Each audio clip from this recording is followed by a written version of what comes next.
ගමත් එක්කම කියලා මේක පටන් ගන්න. ගම ගල්ගමේ ඉඳන් කිලෝමීටර් 30-40කට එහායින් තියෙනවා කත්නෝරුව කියලා. හරියට වල්ලලි හැම ඉන්න මේ පැත්තේ. කත්නෝරුවේ මම ඉපදුනේ 1998 ජනවාරි මාසේ 26 වෙනිදා. පැවිදි වුණේ 2007 මැයි 26 වෙනිදා. එහෙමයි.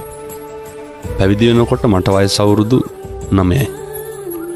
ඉස්කෝලේ ගියේ කුඩා කත්නෝරුව සිද්ධාර්ථ විද්‍යාලයට. ගෙදර ගාව ඉඳන් බොහොම පොඩි දුරක් ගමේ ඉස්කෝලේ.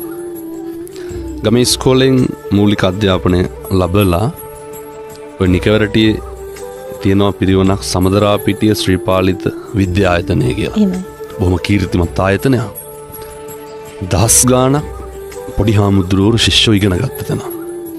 ශිෂ්‍යයා විදිහට මම එතෙන්ට 2007 මැයි 26 පැවිදි වෙලා ඇවිල්ලා මූලික අධ්‍යාපන කටයුතු හදාරලා උසස් පෙළ ලියලා විශ්වවිද්‍යාල අධ්‍යාපනයට මම ගියා පේරාදෙණිය විශ්වවිද්‍යාලයට. එහෙමයි. පේරාදෙණිය විශ්වවිද්‍යාලයෙන් මූලික උපාධිය හදාරලා කැලණි විශ්වවිද්‍යාලයෙන් පශ්චාත් උපාධිය හැදෑරුවා. මම දිල්ලි විශ්වවිද්‍යාලයට සම්බන්ධ වුණා. ඊට පස්සේ ඔය කටයුතු කරගත්තාම ජීවිතේ පොඩි හැරවුමක් තියෙනවා. මම අර 2007 ශිෂ්‍යෙක් විදිහට ඇතුළත් වෙච්ච පිරිවෙනේ විද්‍යායතනයේ පරිවෙනාධිපති විදිහට මගේ පළවෙනි පත්වීම මම බාර ගන්නවා 2023 සැප්තැම්බර් 27 වෙනිදා. එහෙමයි. ගුරුවරයෙක් විදිහට නෙමෙයි මගේ පළවෙනි පත්වීම එන්නේ ප්‍රධානිය ආයතන ප්‍රධානියා විදිහට. එතකොට ගණේවව පුරාණ රජමහා විහාරය කියලා නිකවරටිය නගරේ ඉඳන් කිලෝමීටර් 13ක් විතර ඇතුලෙන් ඔය දැදුරුවේ අයි නිරිදී බැඳියලා කියලා අහලත් ඇති. එහෙමයි. අයිනම තියෙනවා බොහොම රජ කාලේ ඉඳන් පැවතගෙන එන අවුරුදු 10 ගාණක් පැරණි ඓතිහාසික සිද්ධාස්ථානයක්. පිරිවෙනේ පැවිදි වෙලා එතෙන්ට තමයි ගියේ. එතකොට වත්මන් ශ්‍රී ලංකා රාමඤ්ඤ මහා නිකාය අනුනායක ගලපිටිය ආගම විමල ධම්ම මාහිම්පාණන් වහන්සේ පැවිදි කරා.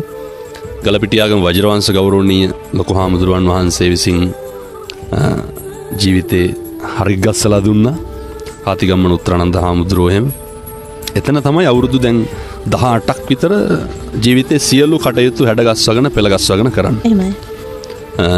මේ ධර්මදේශනා කටයුතු සඳහා එළඹෙන්න මූලිකම කාරණය තමයි පවුලේ ඉන්නේ මමයි අපේ අයියයි විතරයි. ඔය කට්ටියම දන්නවා අපේ අයියා පහුගිය දවස්වල අන්තරා වුණා. මේ ලංකාවේ බොහොම ප්‍රසිද්ධ නාලිකාවක මම ඉස්සරළම ධර්මදේශනාවක් පැවැත්වුවේ ජාතික රූපවාහිනියේනේ. එහෙමයි. අපේ අයියා තමයි මාව එක් කරගෙන යන්නේ.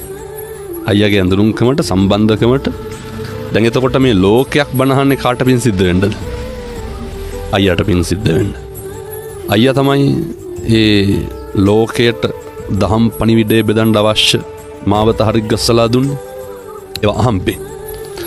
එක ධර්මදේශනාවක් පැවැත්වුවාට පස්සේ අයියාගේ ඌමනාවට ඔය අසංක කියලා බොහොම අඳුරන හිතවත් සත්පුරුෂයෙක්. ඒ අපේ මහත්මයා. ඒ ධර්මදේශනාවෙන් තමයි මුළු ලෝකයක්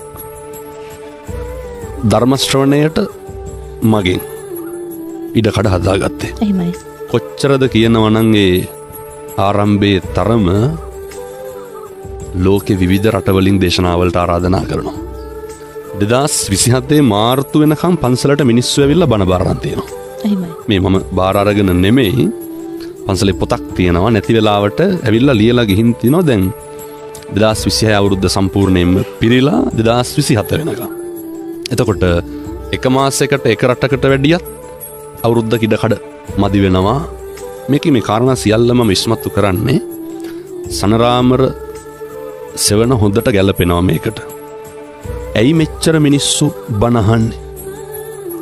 ඇයි මෙච්චර මිනිස්සු මේක තරුණ උදවිය විශේෂයෙන් පුදුම විදිහට මේක හොයාගෙන යනවන්නේ. එහෙමයි.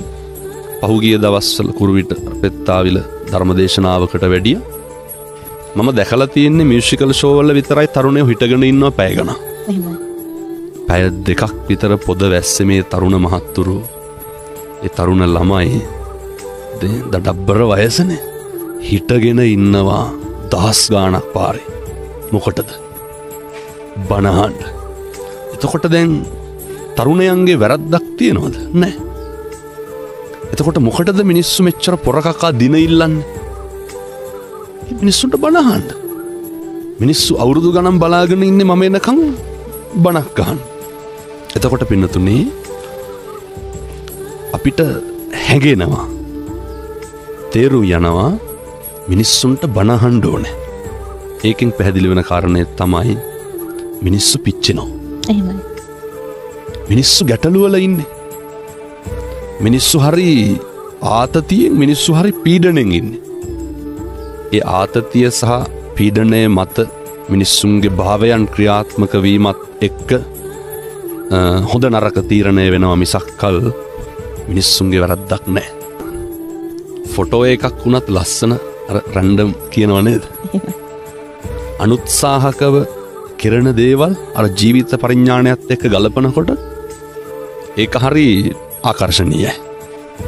පොඩි කාරණයක් කියන්න බැරි වුණා. මේක අරුමයක් නෙමෙයි මගේ වාග් විලාසය. එකේ පන්තියේ ඉඳන් 13 පන්තියට යනකම්ම මම තමයි පිරිවෙන් කතික තරඟවල පළවෙනියා. එහෙමයි. එතකොට ඒ මුකරිකම සහ කතිකත්වය නිරන්තරයෙන්ම වික්ෂුන් වහන්සේ නමකට තියෙන්න ඕනේ. විශේෂයෙන්ම දේශකයාණන් වහන්සේ නමක් විදිහට මේක ප්‍රාතිහාර්යයක් නේ. දේශනා ප්‍රාතිහාර්ය. මිනිස්සුන්ගේ සිත් ඇද බැඳ ගන්න පුළුවන් ක්‍රම තියෙනවා. එකක් තමයි ඔය විඥාවක් පෙන්නලා. එහෙමයි. තව එකක් තමයි ඔය තමන්ගේ තියෙන බාහිර හැකියාවක් පෙන්නලා ඒ සේරම යට කරගෙන යනවා පින්නතුනි දේශනා ප්‍රාතිහාර්යයට. තථාගතයන් වහන්සේගේ දේශනා ප්‍රාතිහාර්ය නොතිබෙන්න 62ක් මිත්‍යා මතවලින් ගහන වෙච්ච ඒ ඉන්දියාව මුළු ලෝකෙම මේක වැළඳගත්තේ. මූලිකව කියන කරුණු මිනිස්සුන්ට බොහොම සරලව තේරුම් යන්නට තථාගතයන් වහන්සේගේ තිබ්බ දේශනා විලාස ක්‍රම අතරින් උන්වහන්සේගේ ශ්‍රාවක පුත්‍රයන් වහන්සේලා හැටියට භික්ෂුන් වහන්සේලා වන අපිට හදාගන්න උත්සාහ කරන්න ඕනේ. නමුත් අනුත්සාහක වෙනවා නම් ඒක හරි අපූර්වයි. අල්ප මාත්‍රයක් හෝ වේවා අප්‍රමාණ කරුණාවකින් මේ කාරණා කියනවනම් එහෙමයි. අයකට අර කියන්නේ අවංකකම කියන එක තියෙන්න ඕනේ. ඕක හදාගත්තේ කොහොමද? මිනිස්සු ගොඩක් අහනවානේ නේ හාමුදුරු බණ කියන්න සල්ලි ගන්නවා කියලානේ. එහෙමයි. මම කවදාවත් ධර්මදේශනාවකට මිලක් නියම කරලා නැහැ. එතකොට කියයි ඒක නුගත්තට වාහනේ හයර් එක ගන්නවනේ කියලා. නෑ මිනිස්සු එහෙමයි. එහෙමයි. අපි තමයි කියන්නේ දුර බලලා අපේ රියදුරු මහත්තයා කියන්නේ ඒකට ගැළපෙන ප්‍රමාණයක් දෙන්න කියලා. ඒකට උචිත මුදලක් නියම කරන්න.